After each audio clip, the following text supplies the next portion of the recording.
नमस्कार दोस्तों, प्रॉफर्म से विड्रॉल कैसे लेना है इसके ऊपर आज वीडियो आ ही गया है। बहुत रहा है इंतजार, अब करते हैं विड्रॉल की बात। आइए वीडियो को शुरू करते हैं। तो सबसे पहले हम जानते हैं कि अगर हमें प्रॉफर्म से विड्रॉल लेना है तो हमारे पास क्या क्या मेथड अवेलेबल है। मैंने आपको लास्ट वीडियो में ऑलरेडी बताया था कि इस वीडियो को हम दो भाग में डिवाइड कर रहे हैं, क्योंकि ये वीडियो लंबा होना ही था, क्योंकि इसमें सारी चीजें हम कवर करेंगे। नेक्स्ट वीडियोस में हम बात करने वाले हैं टैक्सेशन की, जीएसटी लगता है या नहीं, इनकम टैक्स लगता है या नहीं, कौन से प्रोविजन हमें हिट करते हैं, वो कैसे हिट करते हैं और क्यों हिट करते हैं, उसके बारे में एंटायरली बात करेंगे। जब हम बाइंग करते हैं तो कुछ एप्लीकेबिलिटी आती है, जब हम सेलिंग करते हैं यूएसडीटी तो कुछ एप्लीकेबिलिटी आती है। उन सब चीजों के बारे में हम बात करेंगे। आज वीडियो में स्टार्ट करने से पहले मैं आपको मेथड ऑफ विड्रॉल बताने जा रहा हूं। सबसे पहले कि एक प्रॉफर्म कितने तरीके से आपको विड्रॉल देती है। इसमें आता है बैंक, दूसरे नंबर पे आता है राइज, वाइज, तीसरे नंबर पे आता है क्रिप्ट। हमारे पास ये तीन ही मेथड होते हैं। अगर मैं बैंक की बात करूं तो इसमें हमारे पास आईएमपीएस हो सकता है, यूपीआई हो सकता है, एनईएफटी, आरटीजीएस हो सकता है। राइज वाइज में हमारे पास ये डायरेक्टली राइज वाइज में चला जाता है, तो यहां से भी हम इस मेथड पे आ सकते हैं और यहां से भी हम इस मेथड पे आ सकते हैं। ये वाला मेथड इंडिया में अवेलेबल नहीं है, तो इसके बारे में हम ज्यादा बात नहीं करेंगे, लेकिन कई जगहों पे ये मेथड आपको दिखता है, तो इसलिए बताना मेरा काम है कि ये मेथड भी होता है। लास्ट और फोर्थ ऑप्शन आता है स्विफ्ट और वायर ट्रांसफर। यही मेथड चार हमारे पास अवेलेबल हैं। इसके अलावा पांचवा मेथड अगर कोई है तो नीचे कमेंट में जाके कमेंट करो कि ये वाला मेथड आपसे छूट गया, इस वाले मेथड के ऊपर भी आप इंक्लूजन दो। मैं अगली वीडियो में उसको भी कैप्चर करने की कोशिश कर लूंगा। जनरली यही चार मेथड होते हैं जो आपको विड्रॉल प्रोसेस बताते हैं, विड्रॉल करवाते हैं। जितनी भी प्रॉफर्म है या तो वो इस मेथड पे हैं, या वो इस मेथड पे हैं, या वो इस मेथड पे हैं, या वो इस मेथड पे हैं, या इनके किसी भी कॉम्बिनेशंस में चल रही हैं, इनके किसी भी कॉम्बिनेशंस में चल रही हैं।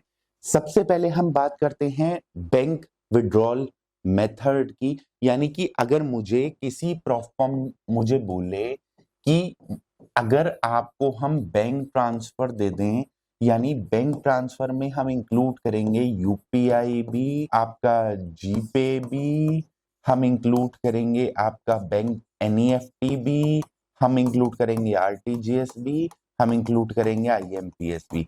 ये अगर कोई फैसिलिटी देती है तो उस प्रॉफर्म से दूर हो जाओ। उस प्रॉफर्म में आपको काम ही नहीं करना, विड्रॉल तो दूर की बात है। उस प्रॉफर्म में आपको काम ही नहीं करना। वो एक इलीगल प्रॉफर्म है, बुक बी वाली होगी, इंडियन रजिस्टर्ड होगी, क्योंकि बिना इंडिया में रजिस्टर्ड करे यूपीआई ऑप्शन आ ही नहीं सकता। इंटरनेशनल आप सब लोगों को पता है UPI is not active, it's only a Indian payment server, payment system, या आप इसको कुछ भी नाम देना चाहें वो आप दे सकते हैं। अगर इस प्रॉफर्म से आप कर रहे हो काम तो आपको जाना पड़ सकता है जेल, क्योंकि इसमें हो रहे हैं बहुत सारे वायलेशन, आरबीआई के, सेबी के और आपके एक्सचेंजेस के वायलेशन यहाँ पे आपको दिख रहे हैं। ये बेसिकली ये बुक प्रॉफर्म कहलाएगी, जो एक तरीके से बुक बी में काम करा रही है। और बुक का मतलब होता है कि जो काम कर रहा है और जो काम करवा रहा है उसको जेल जाना पड़ेगा। ये ऑलरेडी मैं आपको एक्सप्लेन कर चुका हूं कि अगर कोई इंडिया में रजिस्टर्ड होके काम करेगा तो they have to follow the rules, they have to follow the SEBI, they have to follow the MCX exchange rules, they have to follow each and every rules। तो इसमें ये वायलेशन आएगा, और ये वायलेशन आएगा तो आप ये चीज नहीं कर सकते। आपको यहां से आइडेंटिफिकेशन हो जाएगा कि इस वाली प्रॉफर्म में मुझे आगे काम नहीं करना है। अब बहुत सारे लोग ये बोलेंगे कि सर हमने तो काम कर लिया, हमने तो पे आउट ले लिया है, अब हम क्या करें। अब हम आपके लिए एक सिंपल चीज मैं आपको बता रहा हूं कि अगर आपने पे आउट ऐसे किसी यूपीआई वाली प्रॉफर्म से ले लिया है, अगर आपने किसी प्रॉफर्म से पे आउट ले लिया है यूपीआई, बैंक ट्रांसफर या एनईएफटी, आरटीजीएस, आईएमपीएस के थ्रू, तो आप उस इनकम को अदर सोर्सेज इनकम में डिक्लेयर कर देना, याद से डिक्लेयर कर देना। इवन दो कि आपने, मैं मानता हूं कि आपने 2.5 लाख जो रिटर्न की लिमिट है वो क्रॉस नहीं करी है, 5 लाख जो टैक्स की लिमिट थी वो क्रॉस नहीं करी है, इवन दो आप अपने उस साल के रिटर्न फाइल कर दो और फाइल करने के बाद ये वाले सेक्शन को कंप्लाई कर दो। अब बहुत सारे लोग बोलेंगे सर रिटर्न तो फाइल ही नहीं हो सकती, तो ITR यू फाइल हो सकता है। अगर आपका टैक्स पेबल बन रहा है तो विद पेनल्टी आप अभी भी उसको फाइल कर सकते हो, कर दो फाइल, उसको फाइल कर दो। बाकी इन सब चीजों की डिटेल हम इनकम टैक्स वाले सेक्शन में करेंगे,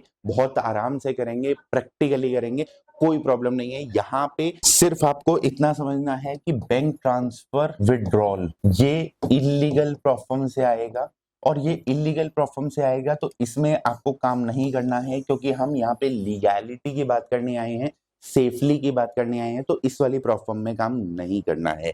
हमारे पास दूसरा ऑप्शन आता है राइज और वाइज का। राइज तो आप इंडिया में यूज कर पाएंगे, लेकिन वाइज आप इंडिया में यूज नहीं कर पाएंगे unless you have a digital residency permit of any other country. अगर आपके पास ये है तो ही आप ये यूज कर पाएंगे।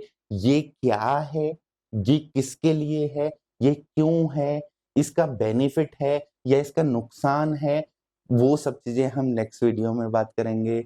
आने वाली है उसकी वीडियो, पलाओ वाली वीडियो का इंतजार था, एस्टोनिया वाली वीडियो का इंतजार था।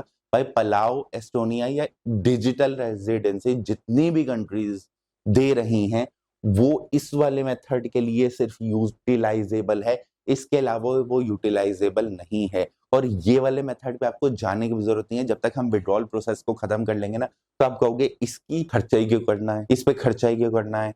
तो राइज से अगर कोई पे आउट ले रहा है, राइज में अगर मैं बात करूं, वाइज का तो आप समझ गए होंगे, राइज का अगर मैं बात करूं तो इसमें भी हमारे पास दो कैटेगरी बट रही हैं, इसमें भी हमारे पास दो कैटेगरी बट रही हैं। राइज जो पेमेंट देता है वो देता है सैलरी और कॉन्ट्रैक्टर वेजेस, इस तरीके की कैटेगरी में डाल के ये राइज हमें पेमेंट अलॉट करता है। लेकिन आप प्रैक्टिकली सोचो, आप एक इनकम टैक्स अथॉरिटी के पास जाते हो और वहां पर जाके कहते हो सर मेरे को राइज से पेमेंट मिला है और ये पेमेंट एज अ सैलरी या कॉन्ट्रैक्टर या इस तरीके की चीज को कह के मिला है, तो वो आपसे एक बात पूछेगा बताओ अप्रैल में कितनी, मई में कितनी, जून में कितनी, जुलाई में कितनी। अब यहाँ पे जब ये आपकी कांस्टेंट सैलरी नहीं दिखेगी तो they will demand for other documents. वो अदर डॉक्यूमेंट आपके पास कभी भी अवेलेबल नहीं हो सकते, क्योंकि ये डॉक्यूमेंट आपके पास अवेलेबल नहीं होते हैं। राइज ऑप्शन मुझे इसलिए पसंद नहीं आता क्योंकि राइज अगर मुझे रिसर्च एनालिस्ट फीस कह के पे करे तो मेरे लिए एक अच्छा ऑप्शन है, मेरे लिए एक अच्छा ऑप्शन है, लेकिन वो एग्जैक्टली उस चीज को बोल के नहीं पे कर रहा है। यानी आप इनिशियली मैन्युपुलेशन कर रहे हो, इनिशियली जब पैसा ले रहे हो तभी मैन्युपुलेशन कर रहे हो, और वो मैन्युपुलेशन आपको दुख दे सकता है आगे चल के। तो this is the problem why I am not suggesting rise पे आउट मेथड। ये मैं सजेशन नहीं दे रहा हूं, किसी को यूज करना है वो कर सकता है। अब राइज से अगर आप पे आउट ले रहे हो तो भी दो कैटेगरी बढ़ रही है। राइज बीच में जब पेमेंट दे रहा था तो ये राइज ओन अकाउंट से दे रहा था, जब तक ये ओन अकाउंट से दे रहा था तब तक इसमें कोई भी प्रॉब्लम नहीं थी। ये बहुत बढ़िया मेथड था, आपको ये एज अ सैलरी कह के दे रहा था, सैलरी कह के दे रहा था, आप इसको सैलरी ही डिक्लेयर कर देते, सैलरी ही डिक्लेयर कर देते और इसमें टैक्स जो बनता था वो पे कर देते। कल को आपके ऊपर इनकम टैक्स का नोटिस आता तो वहां पे एक एक्सप्लेनेबल चीज थी कि वाई वेरिएशन इन मंथ, तो आप वहां पे ये चीज बोल सकते थे कि इसको आप सैलरी में न डाल के आप मेरी प्रोफेशनल इनकम में डालोगे तब भी मेरे को 50% का रिबेट मिल ही जाएगा, मैंने तो इसको नेट में टैक्स कर दिया है। तो यहाँ पे इतना ज्यादा स्टैंडर्डाइजेशन की दिक्कत नहीं थी, यहाँ पे भी केस को संभाला जा सकता था, बात को बनाया जा सकता था, केस को करवाया जा सकता था, किसी के थ्रू भी आप करवा सकते थे।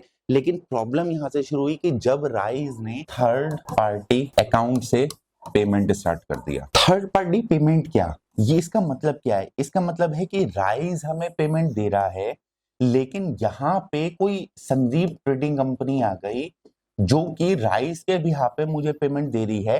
कल को इस केस में मेरे अकाउंट ब्लॉकिंग के चांस हो सकते हैं, बैंक अकाउंट फ्रीजिंग के चांस हो सकते हैं, इसलिए ये मेथड मैं सिक्योर नहीं मानता। अब समस्या क्या है, आधे लोगों को अभी भी यहां से मिल रही है, आधे लोगों को वहां से मिल रही है।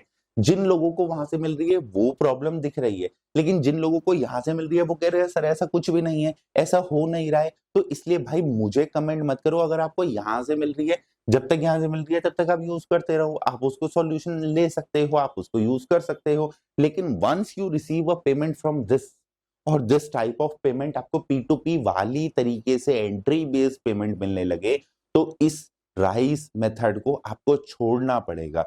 तो व्हाई नॉट कि हम अगले मेथड पे चलें, क्यों ना हम अगले मेथड पे स्विच करें, क्योंकि ये वाला मेथड तो हमें कभी छोड़ना भी पड़ सकता है। तो आपको मेथड तो सारे समझने पड़ेंगे कि किस मेथड पे आपको सिक्योरिटी मिलती है, किस मेथड पे क्या हो सकता है, कैसे हो सकता है, ये सारी चीजें आपको समझनी पड़ेंगी।